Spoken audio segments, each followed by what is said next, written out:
राना सनाउल्लाह ने कल chief secretary Punjab, commissioner Lahore और दीगर सरकारी अफसरान को धमकी दी थी।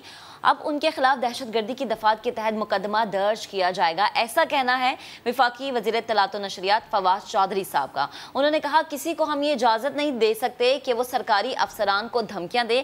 क्या कह रहे थे फवाद साहब, ज़रा आपको सुनवा देते हैं। तकरीबन वही ज़ुबान इस्तेमाल की जो इस एक्सट्रीमिस्ट ग्रुप ने इस्तेमाल की थी कि आपके बच्चे हैं। ये ज़ुबान जो राना सनाउल्लाह ने कल इस्तेमाल की, ये इससे पहले अल्ताफ़ हुसैन ने इस्तेमाल की थी कि राना सनाउल्लाह के ख़िलाफ़ इस जो उन्होंने गुफ्तगू की है उसके ऊपर टेररिज्म का और मुतलका कवानीन का पर्चा होगा, उनके ख़िलाफ़ कार्रवाई की जाएगी। किसी शख्स को ये इजाज़त नहीं दी जा सकती कि वो हमारे सरकारी अफसरान के बीवी बच्चों को धमकियाँ दे। धमकी देने की किसी को इजाज़त नहीं, फवाद चौधरी साहब ने ये कहा। राना सनाउल्लाह के लिए पैगाम है इनका। राना सनाउल्लाह साहब हमारे साथ लाइन पर इस वक्त मौजूद है, लेकिन इससे पहले राना साहब आपकी तरफ मैं आऊँ, क्या कहा गया था आपकी जानिब से जिसके बाद ही रद्द अमल आया, नाज़रीन को वो सुनवा देते हैं। आप बिल्कुल रेड लाइन को क्रॉस कर रहे हैं। चीफ सेक्रेटरी साहब, आपने इधर ही रहना है, आपके बच्चों ने भी इधर ही रहना है। इसके बच्चे तो इधर नहीं हैं और बाकी ज़िंदगी शायद इसने भी उधर ही गुजारनी है। इसलिए आपको ये चाहिए था कि आप इस गैर कानूनी अमल के आगे दीवार बनते। इसी पर बात करने के लिए हमें ज्वाइन कर चुके हैं नून लीगी रहनुमा राना सनाउल्लाह साहब। राना साहब, बेहद शुक्रिया आपके वक्त का। कहिएगा, कल जो आपने एक्शन दिया उस पर रिएक्शन आ गया फवाद चौधरी साहब का, और ये कह रहे हैं जी कि मुकदमा दर्ज करने का ऐलान कर दिया, क्या कहेंगे आप इस पे?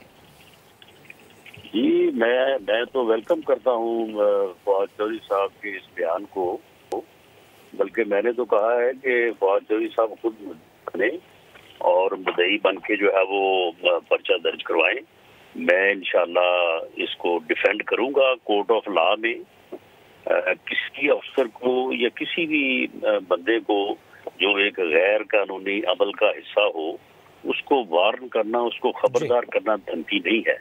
धमकी ये है कि मैं अगर कहूँ कि मैं तुम्हें अपने हाथों से फांसी लगाऊंगा। धमकी ये है कि अगर मैं उसे कहूँ कि मैं तुम्हारी पेंट उतार दूंगा। नहीं राणा साहब, लेकिन ये जो बात राणा साहब ये जो बात आपने की, कहूँ कि मैं तुम्हें छोड़ूंगा नहीं। राणा साहब, ये जो बात आपने की, जो हमने सुनवाई भी है कि आप अगर अफसरान को ये कहें कि आपने यहीं रहना है और आपके बच्चों ने भी यहीं रहना है, आप वजाहत देना चाहेंगे इस जुमले की? आप क्या कहना क्या चाह रहे थे? जी, उस मेरे पूरे बयान में ये वजाहत मौजूद है।